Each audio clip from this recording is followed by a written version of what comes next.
Good morning everyone, welcome to civil services study. Next test पर आ जाइए। ये test series UP RO ARO के लिए चल रही है और प्रैक्टिस करेंगे इसमें हम जीएस के प्रश्नों पर। इस टेस्ट सीरीज़ की प्लेलिस्ट बना रखी है, वहाँ पर आप टेस्ट नंबर 1 से लेकर जो भी नया टेस्ट आएगा वहाँ तक पहुँच सकते हैं। डिस्क्रिप्शन बॉक्स में लिंक है उसका। तो चलिए स्टार्ट करते हैं। 3 से 4 सेकंड का टाइम मिलेगा एक प्रश्न को पढ़ने के बाद अपना भी सोचना कि आंसर क्या होगा। इसमें 20 प्रश्न होंगे और 10 प्रश्न इसमें होंगे मॉडर्न हिस्ट्री के, प्लस 10 प्रश्न होंगे इसमें साइंस के। इंपॉर्टेंट है सारे के सारे। बाकी इस टेस्ट सीरीज़ की फुल टेस्ट सीरीज़ आप पेड टेलीग्राम ग्रुप से प्राप्त कर सकते हैं। डिस्क्रिप्शन बॉक्स में नंबर है।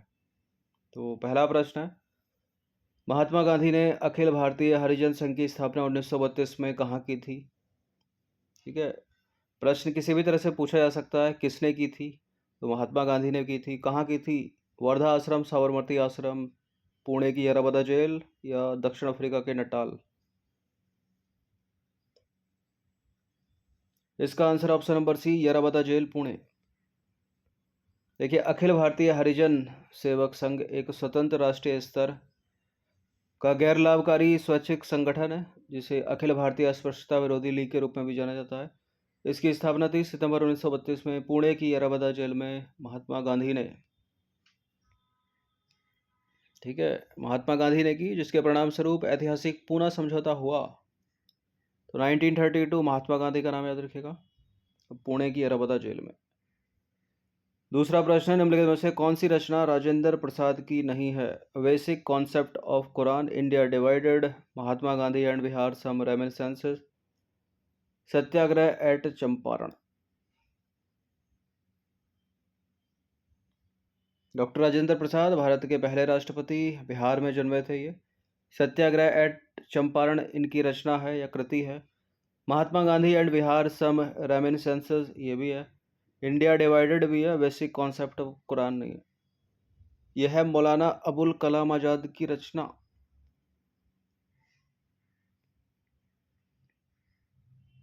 तो राजेंद्र प्रसाद की साहित्यिक कृतियों की बात करें तो Champaran at, Satyagraha at Champaran, India divided, Mahatma Gandhi and Bihar some reminiscence, Bapu के कदमों में। ठीक है, ये कब आई इनकी डेट भी आगे लिखी हुई है। और मौलाना अबुल कलाम आज़ाद की रचनाएं कौन कौन सी? बेसिक कॉन्सेप्ट ऑफ कुरान, गुबार ए खातिर, दर्श ए वफा और इंडिया विंस फ्रीडम। ये इंपॉर्टेंट है, बहुत पूछ के एग्जाम में। और ये भी, ये है नंबर, इस पर कॉल या व्हाट्सअप करके आप फुल टेस्ट सीरीज प्राप्त कर सकते हैं आरओ एआरओ की, यानी पेड ग्रुप से जुड़ सकते हैं। क्वेश्चन नंबर 3 पर आ जाइए। 1906 में आयोजित भारतीय राष्ट्रीय कांग्रेस यानी इंडियन नेशनल कांग्रेस के कलकत्ता अधिवेशन में भारत के लिए स्वराज्य का झंडा किसके द्वारा फहराया गया? दादा भाई नौरोजी, ऑप्शन नंबर सी।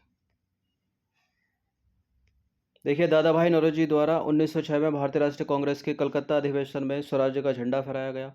दादा भाई नौरोजी को great grand old man of India भी कहा जाता था। 1906 में कलकत्ता में कांग्रेस का अधिवेशन हुआ और इस अधिवेशन के अध्यक्ष थे दादा भाई नौरोजी।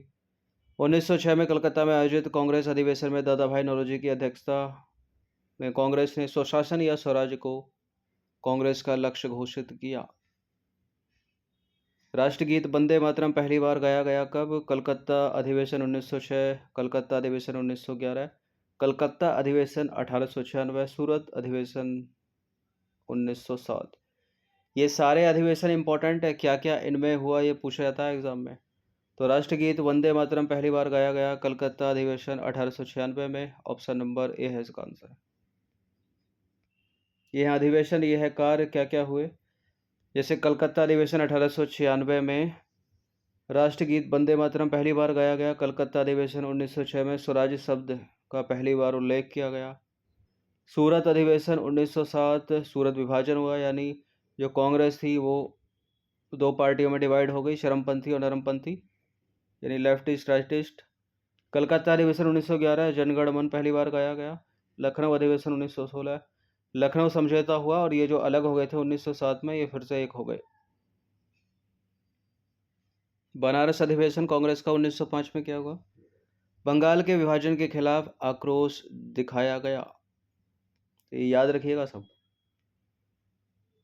पांचवा प्रश्न है, 1918 में मोंटफोर्ट सुधारों पर कांग्रेस ने एक महत्वपूर्ण रुख अपनाया जिसके कारण पुराने उदारवादी अवशेष टूट गए, यानी सप्रू, जयकर और Chintamani.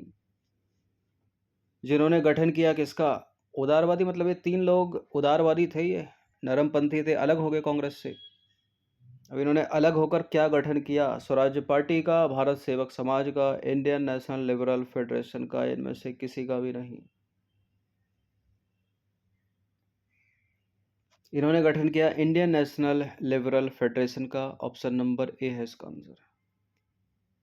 Indian National Liberal Federation Hasan Imam की अध्यक्षता में भारतीय राष्ट्रीय कांग्रेस 1918 में मॉन्टेग्यू चेम्सफोर्ड सुधारों पर विचार करने के लिए बॉम्बे में एक सत्र में मुलाकात की।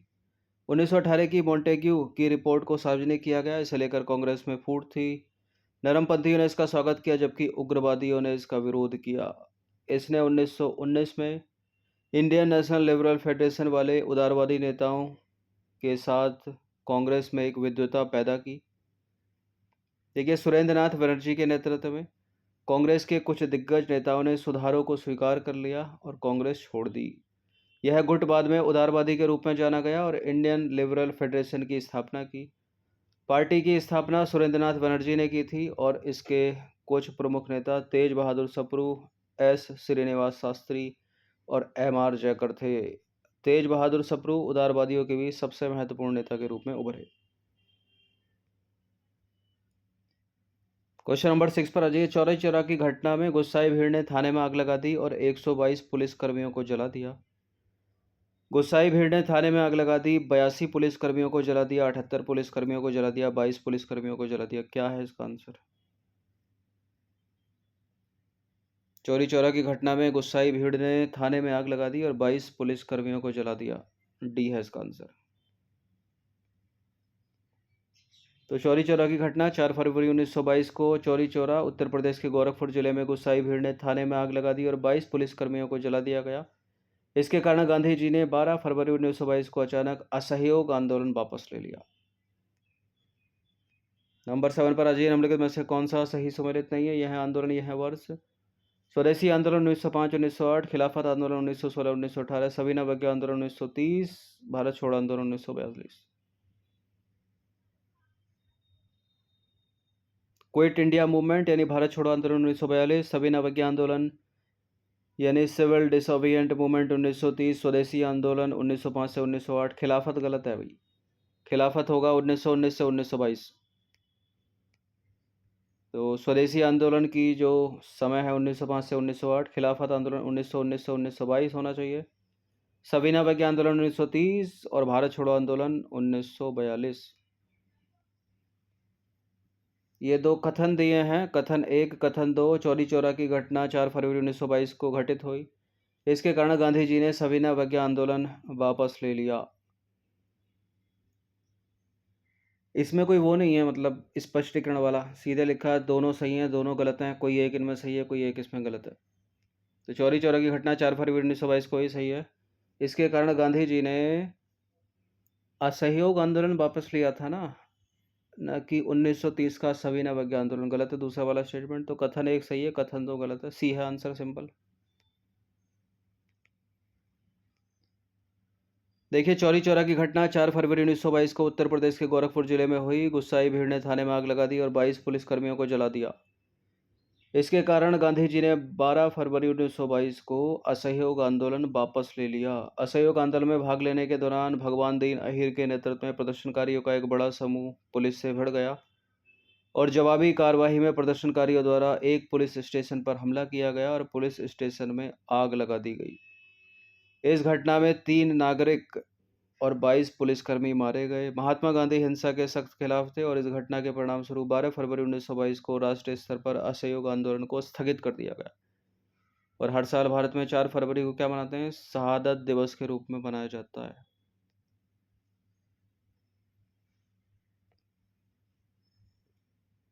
क्वेश्चन नंबर 9 पर आ जाइए। 20 फरवरी 1947 को प्रधानमंत्री एटली ने भारत से ब्रिटिश शासन को कब तक वापस लेने की घोषणा की थी? कब तक की थी? जून 1948, अगस्त 1948, जनवरी 1948, इनमें से कोई नहीं। इसका आंसर ऑप्शन नंबर ए, जून 1948। एटली का पूरा नाम था क्लीमेंट एटली। वे यूनाइटेड किंगडम के प्रधानमंत्री थे। फरवरी 1947 में घोषणा की उन्होंने। ब्रिटिश सरकार द्वारा भारत को जून 1948 को पूर्ण स्वशासन प्रदान किया जाएगा। और क्लीमेंट एटली ने जून 1948 में हाउस ऑफ कॉमन्स में भारतीयों को शक्तियों के हस्तांतरण की घोषणा की। उन्होंने भारतीय नीति से संबंधित विवरण दिया। उनका यह विवरण श्वेत पत्र के रूप में जाना जाता है, लेकिन देश पहले ही आज़ाद हो गया। 10वां प्रश्न है, निम्नलिखित में से किसने अंडमान निकोबार में लॉर्ड मेयो की हत्या की थी? अपनी सीरीज में बहुत बार पूछा गया है प्रश्न, कई बार आया है। कब की, किसने की, कहाँ की? तो लॉर्ड मेयो ने की। लॉर्ड मेयो की गई किसके द्वारा? शेर अली के द्वारा। अंडमान निकोबार में छुरा घोंपकर मार दिया था।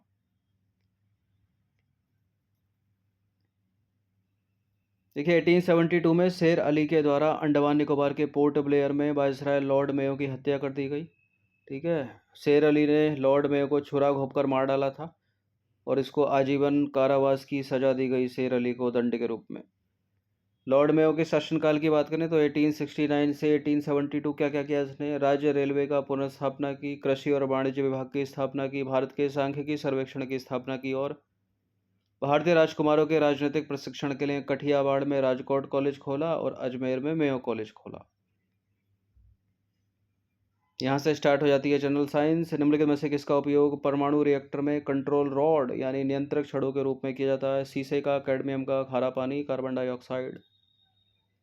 कंट्रोल रॉड या नियंत्रक छड़, मोस्ट इंपॉर्टेंट प्रश्न है ये। कैडमियम की छड़ें।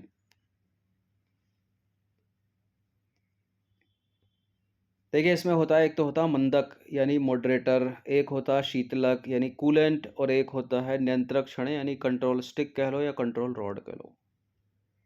तो मंदक देख लें पहले। यह तेज गति को कम करता है, जिससे उन्हें परमाणु श्रृंखला प्रतिक्रिया को बनाए रखने में सक्षम थर्मल न्यूट्रॉन में बदल दिया जाता है। भारी जल हो गया, ग्रेफाइट हो गया और बेरिलियम ऑक्साइड का उपयोग मंदक यानी मॉडरेटर के रूप में किया जाता है। ये याद रखिएगा कि मॉडरेटर कौन है नाभिकीय रिएक्टरों में, ठीक है, और कूलेंट कौन है नाभिकीय रिएक्टरों में, और कंट्रोल रॉड कौन है नाभिकीय रिएक्टरों में।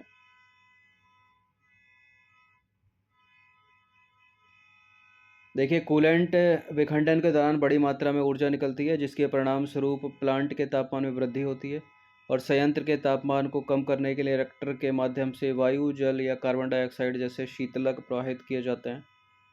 ठीक है, तो शीतलक कूलेंट कौन हो गए? वायु हो गया, जल हो गया, कार्बन डाइऑक्साइड हो गई। और नियंत्रक छड़ या कंट्रोल रॉड की बात करें तो ये धीमी गति से चलने वाले न्यूट्रॉन को अवशोषित करती हैं। जब इन छड़ों को रिएक्टर में धकेला जाता है तो विखंडन की दर धीमी हो जाती है, और जब इन रिएक्टर को हटा दिया जाता है तो विखंडन की दर बढ़ जाती है। इसके लिए कैडमियम या बोरॉन की छड़ों का उपयोग किया जाता है। तो मैच वैच करने के लिए अगर पूछ ले तो नाभिकीय रिएक्टरों में मंदक या न्यूट्रॉन कौन है? मंदक या मॉडरेटर कौन है? भारी जल, ग्रेफाइट या बेरिलियम ऑक्साइड। और शीतलक कौन है? कूलेंट, वायु है, जल है और कार्बन डाइऑक्साइड है। और कंट्रोल रॉड या नियंत्रक छड़ें पूछ ले तो कौन है? कैडमियम की छड़ें और बोरॉन की छड़ें। इसको मिक्स मत कर देना, ठीक है, मंदक में कैडमियम मत लगा देना, भारी जल है वो। 12वां प्रश्न क्या है? नीचे दो कथन दिए हैं, कौन सा इसमें सही होगा बताना है। मीथेन गैस कोयले की परतों के नीचे पाई जाती है। भारत कोयले के भंडार के मामले में विश्व में 5वें स्थान पर है। 5वें स्थान पर है।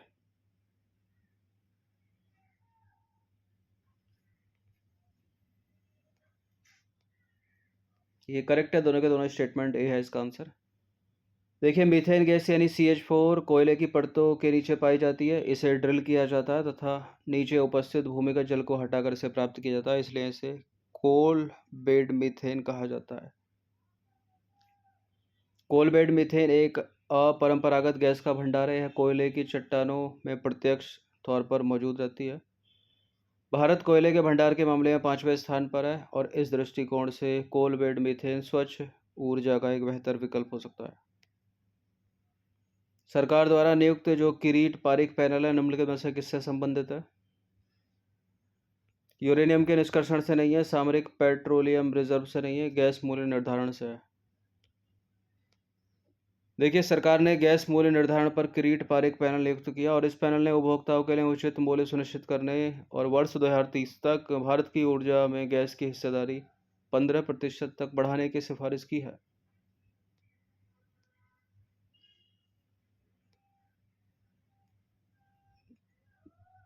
नंबर 14 पर आ जाइए। निम्नलिखित कथनों पर विचार करेंगे। पेट्रोलियम कोक तेल शोधन प्रक्रिया में प्राप्त होने वाला एक कार्बन युक्त उत्पाद है। कोयले की तुलना में इसका कैलोरी मान अधिक होता है, लेकिन यह सल्फर डाइऑक्साइड और अन्य प्रदूषकों के अधिक उत्सर्जन का कारण बनता है। पेट्रोलियम कोक, बिल्कुल ये करेक्ट है। दोनों के दोनों स्टेटमेंट सी है इसका आंसर। तो पेट्रोलियम कोक तेल शोधन प्रक्रिया में प्राप्त होने वाला एक कार्बन युक्त उत्पाद है और कोयले की तुलना में इसका कैलोरी मान अधिक होता है, लेकिन यह सल्फर डाइऑक्साइड और अन्य प्रदूषकों के अधिक उत्सर्जन का कारण बनता है। तो दूसरा वाला भी सही है। राष्ट्रीय गंगा परिषद की अध्यक्षता करते हैं कौन? प्रधानमंत्री। देखिए, राष्ट्रीय स्वच्छ गंगा मिशन सोसाइटी पंजीकरण अधिनियम 1860 के तहत सूचीबद्ध है। राष्ट्रीय स्वच्छ गंगा मिशन को लागू करने वाली राष्ट्रीय गंगा परिषद की अध्यक्षता भारत के प्रधानमंत्री करते हैं। स्वतंत्र भारत का पहला विधि आयोग कब? स्वतंत्र भारत का पूछ रहा है, ब्रिटिश इंडिया का नहीं पूछ रहा। वर्ष 1955 डी। देखिए, स्वतंत्र भारत का पहला विधि आयोग वर्ष 1955 में 3 साल के कार्यकाल के लिए स्थापित किया गया था। और पहला विधि आयोग पूछ ले तो वर्ष 1834 में ब्रिटिश शासनकाल के दौरान 1833 के चार्टर एक्ट द्वारा स्थापित किया गया। इसकी अध्यक्षता की थी लॉर्ड मैकाले ने। दोनों इंपॉर्टेंट है। क्वेश्चन नंबर 17 है। निम्नलिखित में से क्या सही सम्मिलित है इसमें? भारतीय प्रतिभूति और विनिमय बोर्ड अधिनियम 1992, प्रतिभूति संविदा विनिमय अधिनियम 1956, कंपनी अधिनियम 2006, सारे के सारे। भारतीय प्रतिभूति और विनिमय बोर्ड अधिनियम 1992 ठीक है। प्रतिभूति संविदा विनिमय अधिनियम 1956 ये भी ठीक है। कंपनी अधिनियम 2013 ही है। सारे के सारे सही हो गए, तो डी हो गया इसका आंसर। कावेरी नदी से रिलेटेड दो स्टेटमेंट है यहाँ पर। यह महाराष्ट्र में नासिक के पास त्र्यंबकेश्वर से निकलती है और इसकी कुछ सहायक नदियाँ अर्कवती, हेमवती, लक्ष्मण तीर्थ हैं। अरे तीस्ता थोड़ी है, तीस्ता तो ब्रह्मपुत्र की है, कट गया दूसरा। कावेरी निकलती है ब्रह्मगिरी की पहाड़ियों से, गलत हो गया पहला स्टेटमेंट। और अर्कवती, हेमवती, लक्ष्मण तीर्थ तक तो सही है, लेकिन यहाँ से गलत करवा दिया इसको। तीसरा ब्रह्मपुत्र की सहायक नदी है और गलत ही पूछा है कौन कौन से गलत हैं, तो दोनों के दोनों गलत हो गए, तो सी है इसका आंसर। देखिए, कावेरी नदी को तमिल में पोन्नी के नाम से जाना जाता है। कई बार चर्चा की टेस्ट सीरीज में हमने कावेरी से। यह दक्षिण भारत की एक पवित्र नदी है। इसका उद्गम स्थल दक्षिण पश्चिम कर्नाटक राज्य में पश्चिमी घाट के ब्रह्मगिरी पहाड़ी से होता है, न कि त्र्यंबकेश्वर से। तो इनकरेक्ट हो गया पहला स्टेटमेंट। कर्नाटक और तमिलनाडु राज्य की सीमा पर दक्षिण पूर्व दिशा में बहते हुए नदी पूर्वी घाट पर बड़े झरनों की एक श्रृंखला के माध्यम से नीचे उतरती है और पुदुचेरी केंद्र शासित प्रदेश में बंगाल की खाड़ी में गिर जाती है। तो पहला स्टेटमेंट गलत है, दूसरा भी गलत है, क्योंकि इसकी कुछ सहायक नदियां अर्कवती, हेमवती, लक्ष्मण तीर्थ, सिमसा, काबिनी, लेकिन तीस्ता नहीं है, क्योंकि तीस्ता जो है वो ब्रह्मपुत्र की सहायक नदी है। क्वेश्चन नंबर 19 पर आ जाइए। क्वेश्चन नंबर 19 है। ब्रीडर रिएक्टरों के संदर्भ में निम्नलिखित कथनों पर विचार करेंगे। थर्मल फास्ट ब्रीडर रिएक्टर में ईंधन के रूप में थोरियम का उपयोग किया जाता है और न्यूट्रॉन की गति के आधार पर ब्रीडर कितनी श्रेणियां? ब्रीडर की 2 श्रेणियां होती हैं। कौन सा सही है इसमें? देखिए, न्यूट्रॉन की गति के आधार पर ब्रीडर की बिल्कुल 2 श्रेणियां होती हैं और थर्मल फास्ट ब्रीडर रिएक्टर में ईंधन के रूप में थोरियम का ही उपयोग किया जाता है। करेक्ट है दोनों के दोनों स्टेटमेंट। सी है इसका आंसर। तो ब्रीडर रिएक्टर एक प्रकार के परमाणु रिएक्टर होते हैं जो उपभोग की तुलना में अधिक विखंडनीय सामग्री का उत्पादन करते हैं। वे विद्युत उत्पादन के लिए परमाणु ईंधन की आपूर्ति का विस्तार करने हेतु डिजाइन किए जाते हैं। न्यूट्रॉन की गति के आधार पर ब्रीडर रिएक्टर की 2 श्रेणियां होती हैं। एक होता है फास्ट ब्रीडर रिएक्टर, ईंधन में यूरेनियम 238 का उपयोग किया जाता है, और थर्मल ब्रीडर रिएक्टर ईंधन के रूप में यूरेनियम 232 थोरियम 232 का उपयोग करते हैं। ठीक है, तो थर्मल फास्ट ब्रीडर रिएक्टर में ईंधन के रूप में थोरियम का उपयोग किया जाता है। थर्मल फास्ट ब्रीडर में ईंधन के रूप में थोरियम 232 का उपयोग किया जाता है, इसलिए पहला स्टेटमेंट सही है। 2 श्रेणियां होती हैं, तो दूसरा भी सही है। 20वां प्रश्न अंतिम प्रश्न है, निम्नलिखित कथनों पर विचार करेंगे। पहला स्टेटमेंट है, भारत का लक्ष्य वर्ष 2025 तक टीबी को यानी ट्यूबरकुलोसिस या तपेदिक को खत्म करना है, जो एसडीजी 2030 के लक्ष्य से 5 वर्ष आगे है, मतलब पहले है। ठीक है। एक किट है पैथो डिटेक्ट किट, भारत की पहली स्वदेशी टीबी डिटेक्शन किट है। सिंगल टेस्ट से तपेदिक का पता लगाया जा सकता है। ये कोविड जैसी है, जो बाद में कोविड की भी किट आने लगी थी पता करने के लिए। करेक्ट है, दोनों के दोनों स्टेटमेंट सी है इसका आंसर। तो विश्व स्वास्थ्य संगठन यानी वर्ल्ड हेल्थ ऑर्गेनाइजेशन WHO ने तपेदिक या टीबी के लिए राष्ट्रीय सामरिक योजना का समर्थन करने हेतु मार्गदर्शन जारी किया। एसडीजी 2030 लक्ष्य से 5 वर्ष पहले या आगे, मान लो वर्ष 2025 तक टीबी को खत्म करना है भारतवासियों को। तो पहला वाला स्टेटमेंट सही हो गया, और ये 17 से 25 तक की योजना है। पुणे स्थित माई लैब ने बनाई है पैथो डिटेक्ट किट, भारत का पहला स्वदेशी टीबी डिटेक्शन किट है। सिंगल टेस्ट तपेदिक और एमडीवीआर टीबी का पता लगा सकता है, एमडीआर टीबी का पता लगा सकता है, तो दूसरा वाला भी सही है। तो दोनों के दोनों स्टेटमेंट यहाँ सही हो जाते हैं, सी है इसका आंसर। तो 20 प्रश्न थे, इंपॉर्टेंट है। 10 प्रश्न मॉडर्न हिस्ट्री के थे और 10 प्रश्न थे साइंस के। ये नंबर इस पर कॉल या व्हाट्सअप करके इन सभी टेस्ट का फुल टेस्ट PDF सीरीज प्राप्त कर सकते हैं। ठीक है, हर दिन प्रैक्टिस करते रहिएगा। धन्यवाद।